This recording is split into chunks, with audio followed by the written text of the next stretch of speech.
हरे कृष्णा। जय श्री हरि। ओम भगवते वासुदेवाय नमः। ओम नमः शिवाय।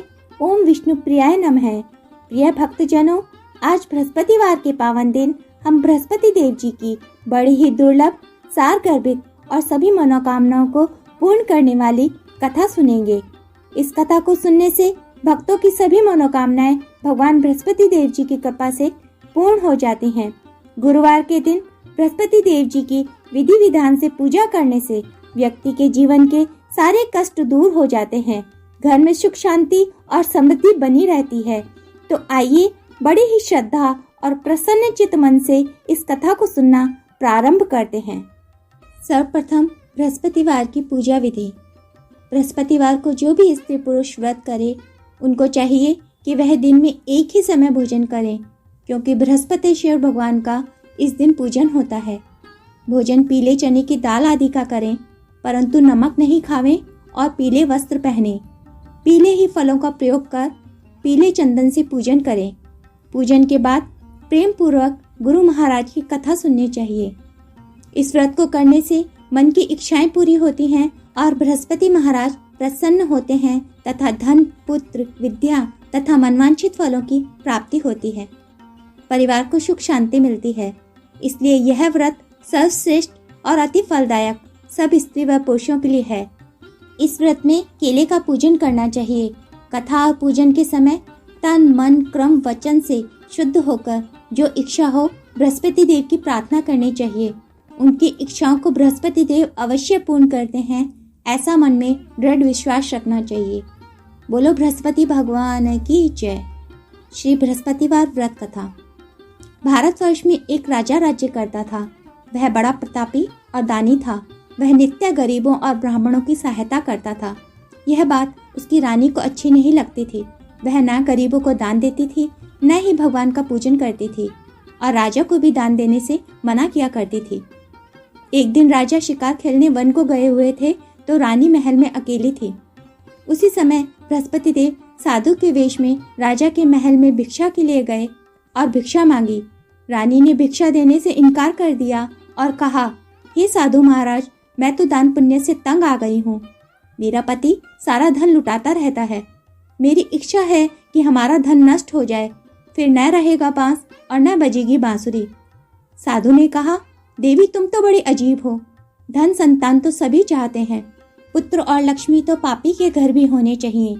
यदि तुम्हारे पास अधिक धन है तो भूखों को भोजन दो, प्यासों के लिए प्याऊ बनवाओ, मुसाफिरों के लिए धर्मशाला खुलवाओ। जो निर्धन अपनी कुंवारी कन्याओं का विवाह नहीं करा सकते, उनका विवाह करा दो।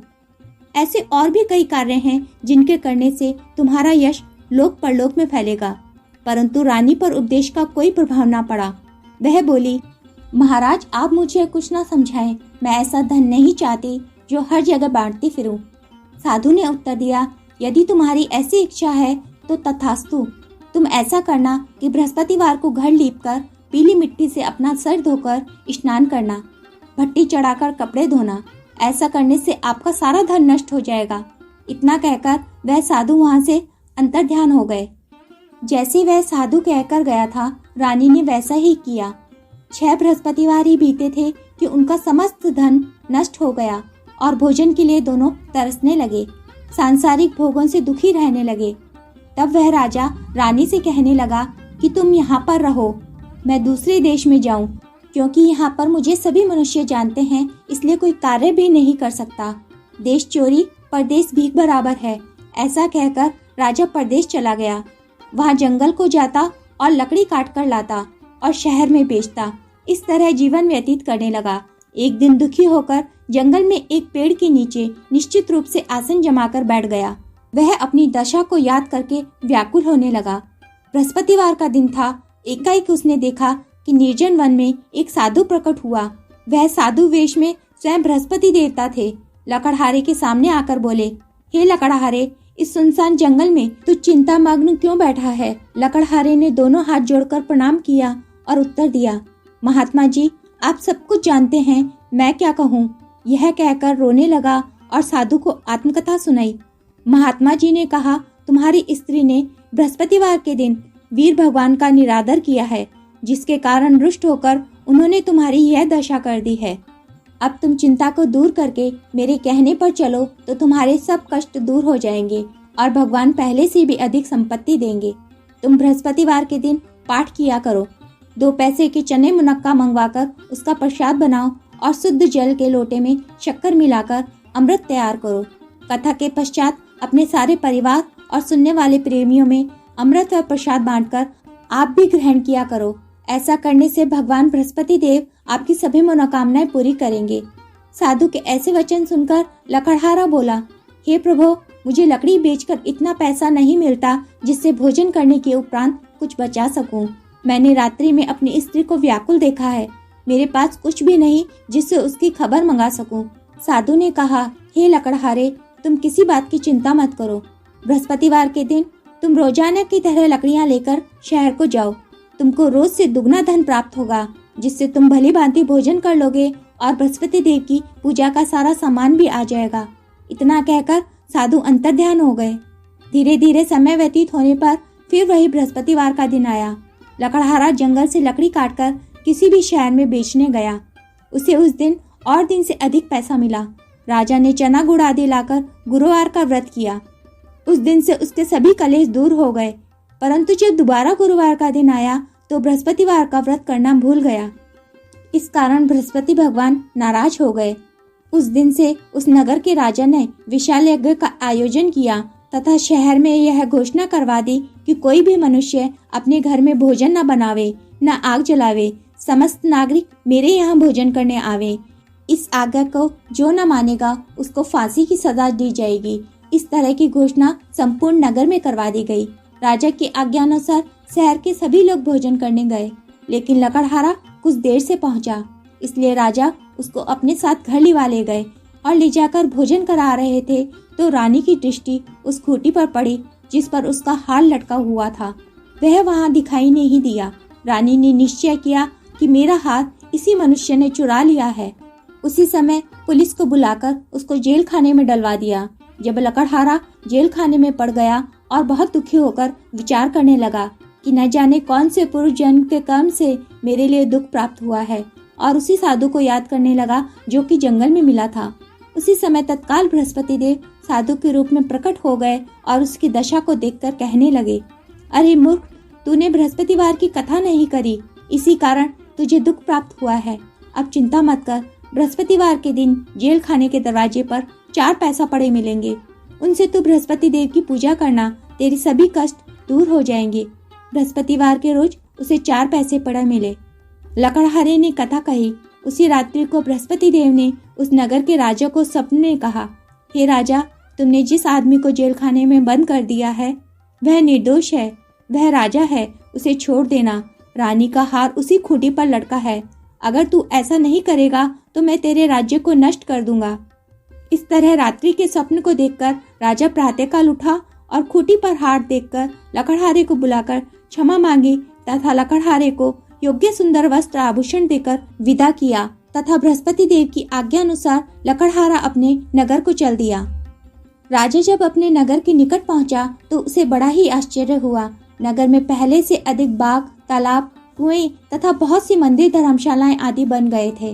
राजा ने पूछा, यह किसका बाग और धर्मशाला है? तब नगर के सब लोग कहने लगे, यह सब रानी और बांदी के हैं।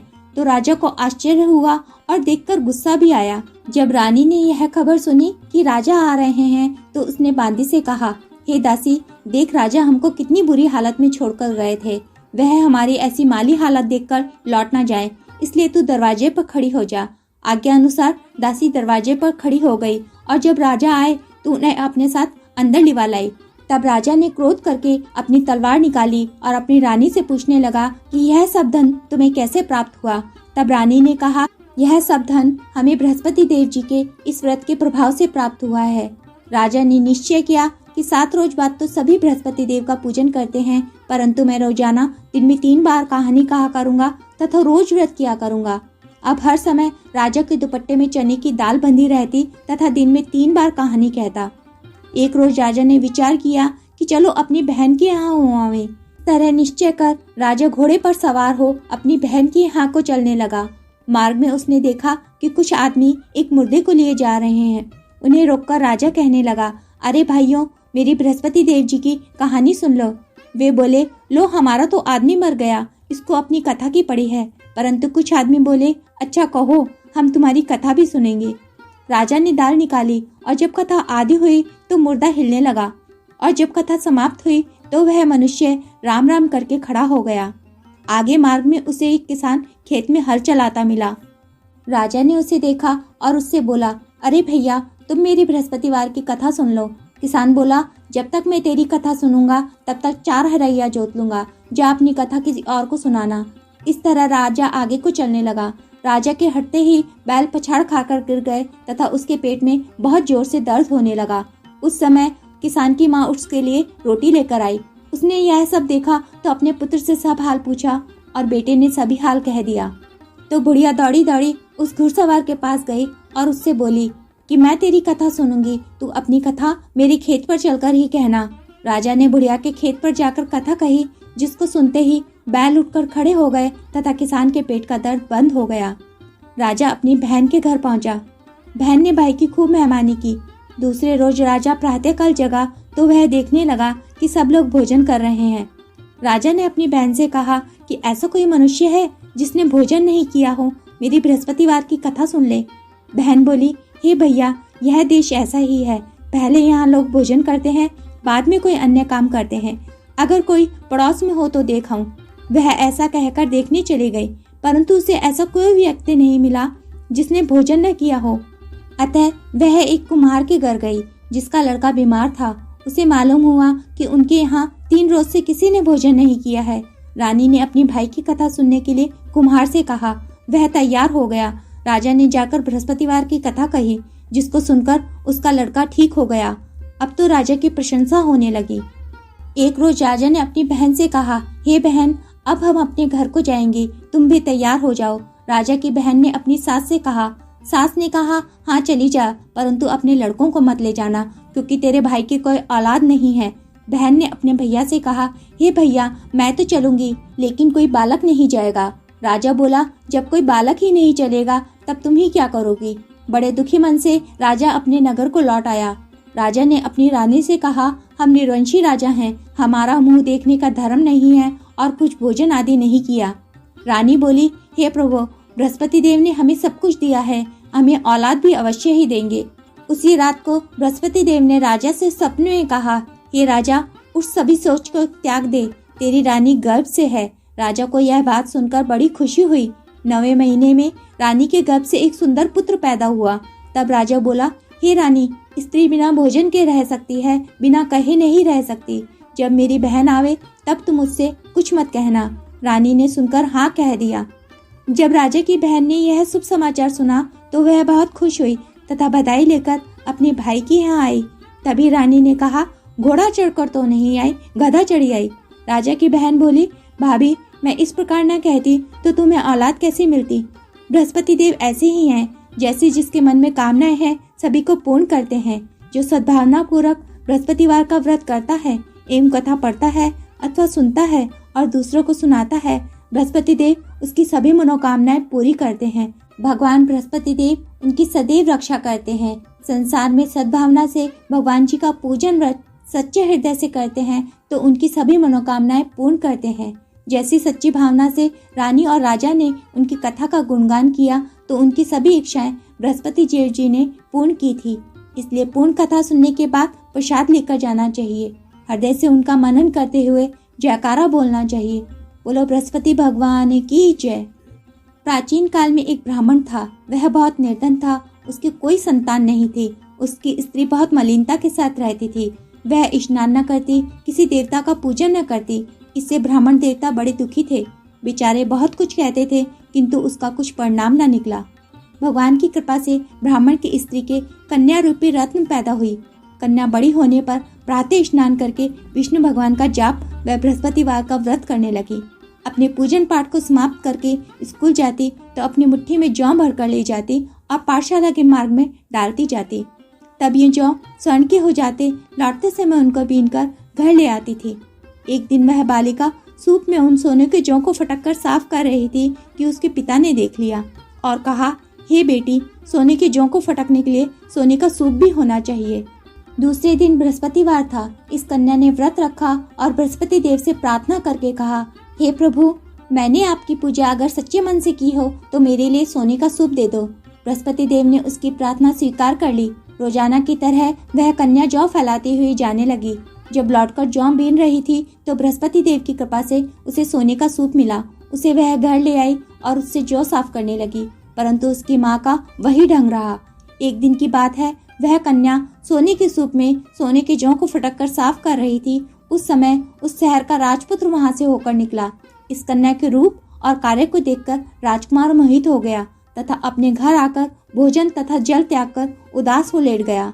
राजा को जब इस बात का पता चला तो अपने प्रधानमंत्रियों के साथ वह उसके पास गए और बोले, हे बेटा, तुम्हें किसी बात का कष्ट है, किसी ने अपमान किया है अथवा और कोई कारण हो सो कहो, मैं वही कार्य करूंगा जिससे तुम्हें प्रसन्नता हो। अपने पिता की राजकुमार ने बातें सुनी तो वह बोला, मुझे आपकी कृपा से किसी बात का दुख नहीं है, किसी ने मेरा अपमान भी नहीं किया, परंतु मैं उस लड़की के साथ विवाह करना चाहता हूँ जो सोने के सूप में जौ साफ कर रही थी। यह सुनकर राजा आश्चर्य में पड़ा और बोला, हे बेटा, इस तरह की कन्या का पता तुम ही लगाओ, मैं उसके साथ तुम्हारा विवाह अवश्य ही करवा दूंगा। राजकुमार ने उस लड़की के घर का पता बतलाया। तब मंत्री उस लड़की के घर गए और ब्राह्मण देवता को सभी हाल कह सुनाया। ब्राह्मण देवता राजकुमार के साथ अपनी कन्या का विवाह करने के लिए तैयार हो गए तथा विधि विधान के अनुसार ब्राह्मण की कन्या का विवाह राजकुमार के साथ हो गया। कन्या के घर से जाते ही पहले की भांति उस ब्राह्मण देवता के घर में गरीबी का निवास हो गया। अब भोजन के लिए भी अन्न बड़ी मुश्किल से मिलता था। एक दिन दुखी होकर ब्राह्मण देवता अपनी पुत्री के पास गए। बेटी ने पिता की दुखी अवस्था को देखा और अपनी माँ का हाल पूछा। तब ब्राह्मण देवता ने सभी हाल कहा। कन्या ने बहुत सा धन देकर अपने पिता को विदा कर दिया। इस तरह ब्राह्मण का कुछ समय सुखपूर्वक व्यतीत हुआ। कुछ दिन बाद फिर वही हाल हो गया। ब्राह्मण फिर अपनी कन्या के यहाँ गया और सारा हाल कहा तो लड़की बोली, हे पिताजी, आप माताजी को यहाँ लिवा लाओ, मैं उन्हें विधि बता दूंगी जिससे गरीबी दूर हो जाए। वह ब्राह्मण देवता अपनी स्त्री को साथ लेकर पहुँचे तो पुत्री अपनी माँ को समझाने लगी, हे माँ, तुम प्रातःकाल प्रथम स्नान आदि करके विष्णु भगवान का पूजन करो तो सब दरिद्रता दूर हो जाएगी। परंतु उसकी माँ ने एक भी बात नहीं मानी और प्रातःकाल उठकर अपनी पुत्री के बच्चों की झूठन को खा लिया। इससे उसकी पुत्री को और भी अधिक क्रोध आया और उसने एक रात कोठरी से सभी सामान निकाल दिया और अपनी माँ को उसमें बंद कर दिया। प्रातःकाल उसमें से उसे निकाला तथा स्नान आदि करा के पाठ करवाया तो उसकी माँ की बुद्धि भी ठीक हो गई और फिर प्रत्येक बृहस्पतिवार को व्रत रखने लगी। इस व्रत के प्रभाव से उसकी माता तथा पिता बहुत ही धनवान और पुत्रवान हो गए और बृहस्पति जी के प्रभाव से इस लोक के सुख भोग कर मरने पर स्वर्ग को प्राप्त हुए। बोलो बृहस्पति भगवान की जय। बोलो विष्णु भगवान की जय। ओम जय बृहस्पति देवा, स्वामी जय बृहस्पति देवा। छिन छिन भोग लगाऊं, छिन भोग लगाऊं, कदली फल मेवा। ओम जय बृहस्पति देवा, तुम पूर्ण परमात्मा, तुम अंतरयामी, स्वामी तुम अंतरयामी। जगत पिता जगदीश्वर, जगदीश्वर तुम सबके स्वामी। ओम जय बृहस्पति देवा, चरणामृत निज निर्मल, सब पातक हरता, स्वामी सब पातक हरता। सकल मनोरथ दायक, सकल मनोरथ दायक, कृपा करो भरता। ओम जय बृहस्पति देवा, तन मन धन अर्पण कर, जो जन शरण पड़े, जो जन शरण पड़े। प्रभु प्रकट तब होकर, प्रभु प्रकट तब होकर, आकर द्वार खड़े। ओम जय बृहस्पति देवा, दीन दयाल दयानिधि, भक्तन हितकारी, स्वामी भक्तन हितकारी। पाप दोष सब हरता, पाप दोष सब हरता, भव बंधन हारी।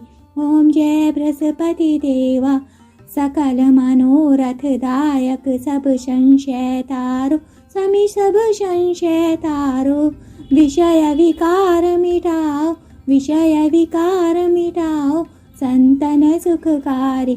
ओम जय बृहस्पति देवा, जो कोई आरती तेरी प्रेम सहित गावे, स्वामी नृत्य कर गावे, चेष्टानंद बंद सो, चेष्टानंद बंद सो, निश्चय फल पावे।